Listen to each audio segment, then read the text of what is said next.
안녕하세요. 김현옥입니다. 지난 시간 우리는 분열성 성격의 특징에 대해서 배웠는데요. 어떠세요? 여러분들에게 그런 분열성적인 사람들의 특징이 있나요? 혹은 여러분의 주위에 여러분의 자녀들이 그런 경향을 보이는 아이들이 있나요? 사춘기의 아이들은 분열성 성격이 아니라도 약간 이런 비슷한 어떤 그런 모습을 많이 보이기도 해요. 그럼 이 시간에는 그렇다면 어떻게 하는 것이 좋은가 라는 것에 대해서 설명을 하려고 해요. 만일에 우리 가족이 좋은 여행을 계획하고 있는데 아이 중에 한 명이 나는 가기 싫다, 난 집에 있겠다 라고 한다면 여러분은 어떻게 하시겠어요? 여러분 먼저 화가 나시겠죠. 중요한 호텔을 예약하고 신나는 여행을 부모가 열심히 준비했는데 아이가 안 간다는 거예요. 그런 집들이 종종 있죠. 어쩌면 그 아이는 이런 분열성적인 그런 아이일 수도 있어요. 제가 드리고 싶은 말씀은 뭐냐면은 그를 다른 사람으로 만들려고 하지 말라는 거예요. 다른 사람이 될 수도 없고 그런 사람으로 만들려고 해서도 안 돼요. 그 사람의 특징을 존중하면서 그렇지만 너무 고립되지 않도록 최소한의 연결성을 가질 수 있는 인간으로 만드는데 초점을 두는 것이 중요하다고 생각해요. 내가 그런 성격이라면, 내가 분열성적인 사람들과 깊이 관계하지 않고 혼자 있는 것을 좋아하는 성격이라면 저는 뭘 권해주고 싶냐면, 그럼에도 불구하고 당신은 사람을 만나야 되고 사람과 관계를 해야만 한다. 마치 우리가 그럼에도 불구하고 반드시 먹어야 사는 것처럼 그럼에도 불구하고 당신은 꼭 사람을 만나야 된다라는 거예요. 이분들이 가지고 있는 내면의 어떤 신념, 그들을 지배하고 있는 어떤 인지 도식이 있는데 그런 것이 뭐냐면 이런 거예요. 저번 시간에도 이야기했지만 나는 이상한 사람이고 나를 아마 싫어할 거다. 나는 관계를 잘 못할 거다. 사람들은 다 나를 싫어할 거다. 그리고 우리가 계속 관계를 하다 보면 나는 이상한 사람이라고 손가락질을 받게 될 거다. 이런 최악의 상상들을 내가 하고 있다는 걸 알아야 돼요. 근데 그 최악의 상상들이 어떻게 제거될 수 있냐면은 규칙적으로 사람을 만남으로써 제거될 수 있어요. 물론 사람을 만나다 보면 또 실패할 수는 있겠죠. 그러나 중요한 것은 계속해서 어떤 사람들을 만나는 기회를 가지라는 거예요. 세상에는 이상한 사람도 있지만 대부분은 정상 범위에 속해 있어요. 그래서 정상이라는 말이 있잖아요. 사람들에게는 누구나 좀 이기적이고 또 불안정하고 부족한 부분이 있지만 그래도 대체로 사람들은 사람들과의 관계를 잘 하려고 노력하고요. 부족한 부분이 끼어있기는 하지만 그냥 보통의 관계 속에서 너무 친밀한 관계가 아니라면 대부분은 그런저런 관계를 그냥저냥 이렇게 유지하는 그런 걸 잘 해내요. 그래서 예를 들면 무슨 이런 취미 그룹이라든지 아니면 교회라든지 또는 친구들 동창회라든지 이런 모임 있잖아요. 그게 굉장히 힘들다고 해도 규칙적으로 참여하는 거예요. 그래서 그런 규칙적인 참여 속에서 내가 심리적으로 이렇게 두려워하는 것이 현실이 아니구나. 그리고 그렇게까지 내가 두려워하지 않아도 되겠구나 하고 편안해질 수 있어요. 만일에 여러분의 자녀들이 어릴 때부터 친구들과 원만하게 잘 어울리지 못한다면 유치원 때부터 그런 이야기를 해요. 얘가 친구들 사귀는데 잘 어울리지를 못해요 라는 피드백을 좀 들을 수 있거든요. 그리고 친구들과 막 쭈삣거리고 말을 잘 못하고 그렇다면 그럴 때는 부모님이 좀 신경을 쓰셔야 돼요. 어떤 신경을 쓰셔야 되냐면 아주 어릴 때는요. 엄마들이 같이 노는 거예요. 엄마들이 같이 그룹도 형성하고 함께 이렇게 어울리도록 해주는 거예요. 집에 아이들도 초대하고. 그런데 엄마가 이런 데 별로 신경을 안 쓰고 아주 어렸을 때도 아이들 얘가 이제 얌전하고 혼자 잘 노니까 별로 신경 안 쓰는 거죠. 또 혼자 뭐 공부하라 그러면 공부하고 말썽을 잘 안 피워요, 이 성격들이. 그러니까 엄마들은 그냥 얘가 잘 자라나 보다 그렇게 생각하고 놔둬버리는 엄마들이 많아요. 그렇게 되면 이 아이들이 사회적 기능, 사회적 어떤 심리적인 어떤 스킬들이 좀 적은 아이들인데, 그 아이들을 이런 채로 방치를 하면 점점점 다른 아이들에 비해서 이 정신적 어떤 사회적 기능들이 떨어지는 거예요. 그러다가 초등학교 1학년 딱 들어가면 이제 좀 더 힘들어지는 거죠. 그런데 이제 어쨌든 그때도 이렇게 좀 어떻게 지낼 수가 있어요. 근데 중고등학교 가면 사춘기에 더 힘들어지는 거고요. 진짜 힘든 때는 언제냐? 대학생 때일 수 있어요. 왜냐? 중고등학교 때는 짝꿍이 있잖아요. 반 친구들이 있잖아요. 그래서 공부 괜찮게 하고 모범적인 아이들 중에 이 성격을 가진 애들이 있는데, 그 애들은 어떻게 생각하냐면 나는 친구가 있다 이렇게 생각해요. 근데 실제로 없어요. 그냥 원만하게 교실에 있을 뿐이지 실제로 만나서 밥 먹거나 놀러 가거나 둘이 집을 오가거나 그런 일이 전혀 없어요. 그런데 엄마도 그걸 눈치채지 못하는 거예요. 그래서 이제 공부만 열심히 해가지고 대학을 가요. 그럼 대학을 가면 어떻게 되냐면, 대학교는요 짝꿍이 없어요. 혼자 열심히 노력해서 사람들과 사귀려고 노력하지 않잖아요. 그러면 영원히 혼자 다닐 수 있어요. 저는 어떤 친구를 만난 적이 있냐면, 그때 학교를 7년째 다니고 있었는데 친구가 한 명도 없는 그런 사람도 만난 적이 있어요. 근데 그런 사람들이 종종 있어요. 정말 힘들죠. 이거는 이제 그 정도 되면 어떻게 되냐면, 공부를 아무리 잘해도 기능이 뛰어나도 이제 문제가 생겨요. 사람의 심리적 에너지가 너무 다운되기 때문에 기능을 해낼 수가 없게 돼요. 그래서 만일에 그런 자녀가 있다면 신경을 쓰셔야 돼요. 친구하고 어울리게 하고 엄마들하고도 연결될 수 있으면 연결되고 그런 식으로 이제 하는 거죠. 두 번째, 이 사람들은 굉장히 예민하기도 하고 섬세하기도 하고 또 아주 그 원리나 근본적인 어떤 이해를 원해요. 그래서 저는 권하는 게 뭐냐면 공부하기를 권해요. 분열성 성격의 특징이 어떤 것인가? 분열적 성격의 마음속에 있는 신념은 어떤 것인가? 그리고 거기서 나타난 파국적인 굉장히 공포스러운 생각들은 어떤 것인가를 공부하셨으면 좋겠어요. 그리고 나는 이상한 사람이다. 세상 사람들은 다 동그라미인데 나는 네모다. 뭐 이런 생각을 갖고 있거든요. 그런데 이런 생각도요, 내가 정상적인 인간이고 그 중에서 약간의 개성이 있는 사람이라는 것으로 바뀌어야 돼요. 그러니까 자기에 대해서 잘 찾아보고, 내가 이런 어떤 부분들이 나에게 있구나. 이것은 사실이 아닌데 나는 그런 느낌들을 강하게 가지고 있고, 내가 사람들과 어울리는 데 있어서 이런 신념들, 느낌들이 상당히 방해가 되고 있구나. 뭐 이런 것을 잘 이해해야 돼요. 세 번째 중요한 것은 이분들이, 이런 성격을 가진 분들이 다른 인간이 될 수는 없어요. 그래서 수많은 사람을 사귀고 이럴 수는 없거든요. 그런데 사람들과의 이렇게 어떤 만남을 계속 노력하다 보면요, 또 잘 맞는 사람이 있어요. 그래서 소수의 잘 맞는 사람들과의 연결성을 유지하기 위해서 노력해야 돼요. 깊은 관계를 가지기 위해서 노력해야 돼요.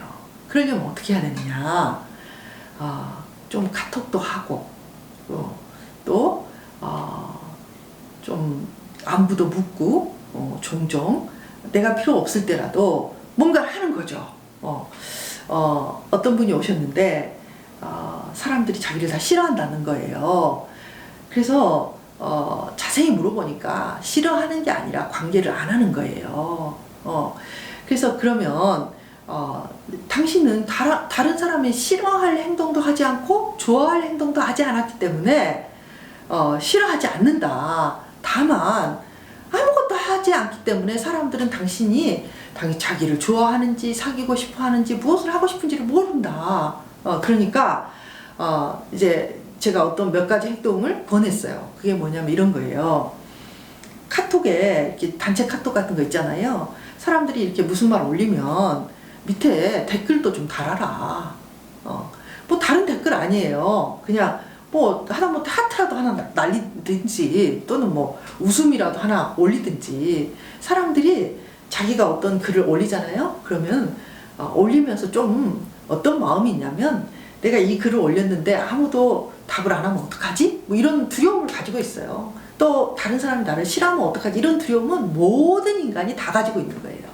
그런데 내가 이렇게 글 하나 올렸는데 밑에서 별로 보이지 않는 사람이고 나하고 인사도 별로 안 했는데 댓글을 잘 달아주는 거예요. 아 그렇군요. 이제 알겠어요. 라든지 그러면서 따뜻한 뭐 하트라도 날리고 뭐 웃는 뭐 인형이라도 하나 놓고 그렇게 하면 굉장히 마음이 따뜻해지죠. 그런 행동, 사회적 행동을 해야 되는 거예요. 한번 인사하고 한번 웃어주고. 왜 그렇게 해야 되느냐? 내가 인간에 대한 두려움을 가지고 있는 것처럼 그들도 다 두려움을 가지고 있어요.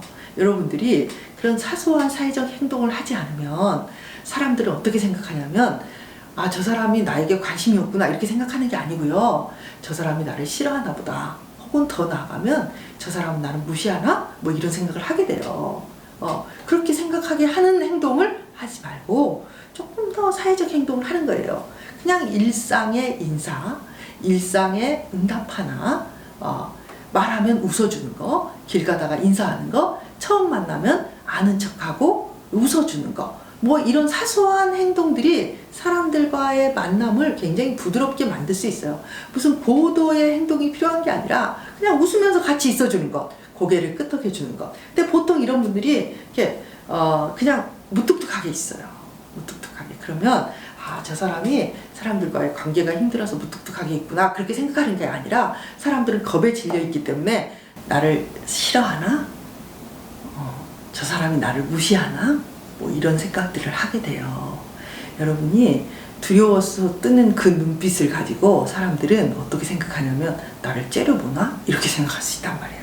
여러분이 부드러운 눈으로 다른 사람들에게 나처럼 겁에 질려 있는 사람들에게 나 당신 싫어하지 않아요. 나는 당신과 좋은 관계를 유지하고 싶어요. 그런 게 뭐냐면 웃어주고 고개를 끄덕여주고 그리고 댓글 달아주고 뭐 이런 거예요. 그런 사소한 사회적 행동을 하면서 그 중에 여러분의 마음에 들고 친하고 싶은 사람이 있으면 조금 더 다가가보는 거죠. 한 발자국 다가가는 거예요. 여러분은 어떤 걸 갖고 있냐면요. 굉장히 예민하고 정확한 관찰력을 가지고 있어요. 그렇기 때문에 내가 친하고 싶은 사람이라면 분명히 좋은 사람일 거예요. 그러니까 조금 더 관심을 보이고 조금 더 만나고 내가 그냥 막 달아나지 말고 용기를 내서 그 사람들에게 말을 붙여보는 것이 필요해요. 그리고 그것도 어떻게 해야 되냐면 막 10일 있다가 한 번 이렇게 하지 말고요. 뭐 적어도 2, 3일에 한 번씩 안부를 묻는다든지 카톡으로 한 번 다가간다든지 또는 만나서 산책을 한다든지 이렇게 조금씩 해나가는 게 필요해요. 자, 만일에 여러분의 아이들이 이런 성격이라면 이런 성격들을 다른 인간으로 바꾸려고 하면 안 되겠죠. 그래서 막 다가가서 문 열어! 막 이렇게 하면 안 돼요. 그냥 나는 너를 기다리고 있고 언제 좋은 시간이 있니? 엄마와 같이 산책이라도 할까? 이렇게 부드럽게 다가가야 돼요. 그리고 옆에 있어주고 조금씩 마음의 문을 열기 위해서 이렇게 다가가야지. 내가 너 때문에 속 터져서 못 살겠다. 도대체 내 말을 어떻게 알아듣니? 막 이렇게 하면 삼천리를 떨어져서 달아나요. 절대로 그렇게 하면 안 돼요. 그래서 조금 더 부드럽게 조금 더 다가가서 가만히 옆에 있어주는 것, 안전한 대상으로서 옆에서 머물러주는 것들이 필요해요. 기다려줘야 되는 거죠. 그 다음 네 번째로 여러분의 권하고 싶은 것은 뭐냐면 내가 만일에 이런 성격이라면 이런 성격들이 직업을 구한다고 한다면 사람들과 어울려서 뭔가를 많이 하는 이런 직업들은 어렵겠죠. 이런 성격이 굉장히 어려운 경우가 언제냐면요. 군대 생활이에요. 군대라는 게 그렇잖아요. 어떻게 보면 같이 자는 한 공간에 막 수십 명이 자기도 하고요. 적게는 10몇 명에서 20몇 명 막 이렇게 잔단 말이에요. 이런 성격은 정말 힘들다고 말하는 거 이상으로 힘들어요. 그래서 이런 성격들이 군대에 가면요. 정말 이상한 상태로 빠지기도 해요. 그래서 제가 이제 종종 군대 상담관들이 이런 유형들에 대해서 이렇게 슈퍼비전을 요청할 때가 있어요. 어떻게 하면 좋겠냐, 이 사람 왜 그러냐. 그러면 이렇게 자세히 살펴보면요, 프로파일이나 이런 걸 살펴보면 이렇게 분열성 성격인데, 그냥 혼자 만일에 놔뒀다면 다 수행할 일을 너무나 많은 사람들이 모여서 함께 움직이고 자신의 공간이 없어지는 데 대한 심각한 스트레스를 받아가지고 거의 군대에 뭐 있어야 되나, 뭐 내보내야 되나, 이런 심각한 수준까지 올라올 정도로 혼란스럽게 되는 경우가 있어요. 이런 성격이라면 그럴 수 있죠. 그래서 제가 이제 잘 이렇게 충고하는 게 뭐냐면, 부서가 적은 데로 보내라. 두세 명이 있는 곳. 그래서 이제 그렇게 이동을 시키면 상상외로 또 적응을 잘 해내요. 그러니까 어떤 직업을 구해야 되겠어요. 이 사람들이 굉장히 탁월한 부분이 있다고 했잖아요. 그럴 수가 있기 때문에 어떤 이들이 즐거워하고 이들만이 할 수 있는 어떤 일을 찾아서 몰입하게 해야 돼요. 그게 막 사람들 많이 모이고 뭐 그런 거 아니고요. 몰입할 수 있는 일이 좋아요. 예를 들면 골동품 감정을 한다. 그러면은 다른 어떤 유형보다도 이 사람들은 잘 할 수 있어요. 어떤 거냐면, 만일에 가품과 진품을 가려낸다. 이 사람들이 훨씬 탁월하게 가려낼 수 있어요. 왜? 몰입력도 강하고 그런 것들을 볼 수 있는 예민한 관찰력을 가지고 있어요. 아주 감각적인 것들이 있단 말이에요. 그래서 그런 걸 해도 돼요. 만일에 이 사람들이 옷을 만들어 판다. 그러면 이 사람들의 감각으로 아주 특별한 옷을 만들어서 사람들에게 어필할 수 있어요. 그러니까 뭐든지 기능성 있는 어떤 것을 하는 게 좋아요. 뭐 예를 들면 요즘 뭐 손톱을 매니큐어링 하는 그런 직업도 많잖아요. 다른 어떤 사람보다도 이 사람들이 하면 굉장히 꼼꼼하면서 창의력 있게 또 잘할 수 있어요. 연기자나 코미디언 중에도요, 의외로 이런 성격들이 있어요. 굉장히 탁월할 수 있어요. 제가 이제 보면 코미디언 중에 김국진 씨 있잖아요. 그분은 이 성격이에요. 굉장히 혼자 있고 고립되어 있는데 자기 나름대로의 어떤 세계 속에 아주 탁월한 게 있어요. 매력이 있죠, 매력이. 다른 사람에게는 없는 특별한 매력이 있어요. 별말 하지 않거든요. 근데 그 사람이 말하면 사람들이 다 웃고, 그런데 뭔가 진솔하고 사람들의 허를 찌르는 진실한 그런 면이 있잖아요. 그래서 그런 성격이 될 수도 있어요. 그래서 저는 이 성격들이 정말 사람을 만나는 어떤 측면만 최소한의 노력을 기울여서 성공한다면, 또 자기에게 맞는 혼자 할 수 있는 또는 소수의 무리 속에서 할 수 있는, 예를 들면 컴퓨터 프로그래밍 이런 거 잘할 수 있겠죠. 또 어떤 게 있을까요? 뭐 주식 투자 이런 것도 잘할 수 있을 것 같아요. 왜냐하면 굉장히 섬세하고 탁월한 관찰력과 창의력이 있어요. 그런 것들을 관찰하고 맥락을 읽어낼 수 있는 힘이 있단 말이에요. 그래서 그런 어떤 기능들을 찾아서 공부를 시킨다면 그 사람들은 굉장히 깊이 있게 공부를 할 거예요. 그러니까 여러분, 이 유형이 다른 유형이 되기를 원하지 마세요. 내 남편이 이런 유형이라면 너무 그 사람을 방해하지는 마세요. 그런데 예를 들면 최소한의 어떤 부부 관계에 있어서의 조건들을 조금씩 두 사람이 만들어 나가고 그것을 위해서 노력을 하는 측면을 가지는 것은 굉장히 중요하죠. 그러나 그 사람을 혼자 있는 방에서 끌어내고 계속 그러면 화가 난다고 하고 침범에 들어가고 그런 건 안 하는 게 좋죠. 근데 굉장히 외롭고 또는 뭐 부부 관계에서도 되게 잘 안 되기 때문에 너무 외롭다. 그래서 이제 그런 분이 이제 외국에 사시는 분이 한 번 오셨는데 그분이 이제 저에게도 그 똑같은 걸로 의논을 했어요. 남편 같지가 않고 함께 사는 것 같지 않다. 그래서 이제 정신과에 가서 미국에 있는 정신과에 가서 물어봤대요. 어떻게 하면 좋겠냐? 그랬더니 그 정신과 의사가 뭐라 그러냐면 견딜 수 없으면 이혼해라. 이 사람 못 고친다. 이런 이야기까지 했대요. 저는 그렇게 심한 사람이라면 모르겠죠. 근데 보통의 경우에는 가장 내가 견딜 수 있는 최소한의 교집합을 만들어내는 거예요. 예를 들면 이런 거죠. 그래, 당신의 세계 속에 빠져 있는 건 좋아. 그러나 나와 같이 살려면 일주일에 2번 30분은 나하고 산책을 해야 돼.